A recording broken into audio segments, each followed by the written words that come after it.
Le corridor jaune. Ce bout de sable. Ni toi ni moi ne pourrons le revendiquer. Tout ce que je veux, c'est ton amitié, ainsi que mes fils.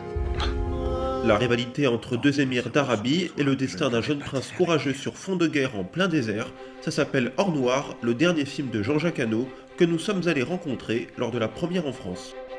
Comme tous mes films, c'est une envie personnelle. C'est une région du monde qui me fascinait parce qu'elle était mystérieuse et mal connue. Voilà une vingtaine d'années que je vais régulièrement dans ces pays et que j'ai eu l'envie de faire un film.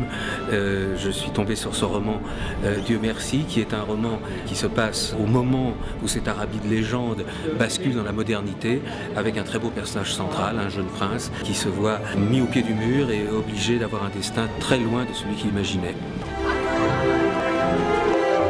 L'étoile montante du cinéma français Tahar Rahim et les stars hollywoodiennes Antonio Banderas, Mark Strong et Frida Pinto donnent vie à cette fresque se déroulant en pleine découverte du pétrole dans les années 30, un thème qui a particulièrement inspiré le réalisateur de Stalingrad. J'aime bien que mes films soient des fables.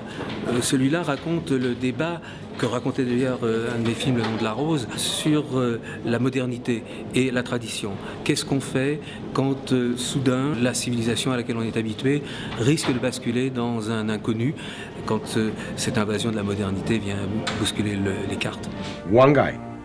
D'un côté, un homme, un fondamentaliste dit « Nous ne devons pas exploiter le pétrole ». Et d'un autre côté, mon personnage dit « Oh si, il faut vivre avec son époque, et donc on va l'exploiter ». Aouda est un prince curieux, tiraillé entre deux pères.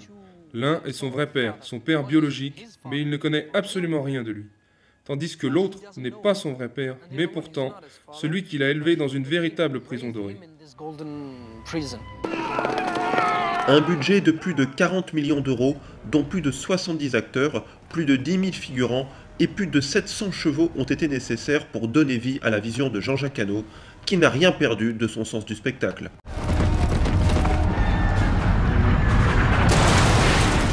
Mais le réalisateur semble déjà travailler à son prochain film dont il nous révèle déjà quelques secrets. J'ai changé de couleur de désert. Là, j'ai parcouru les déserts jaunes du Qatar et du sud tunisien, du Sahara. Et le prochain est un désert vert, celui de la Mongolie. Un petit coucou à l'émission Côté Ciné. Coucou!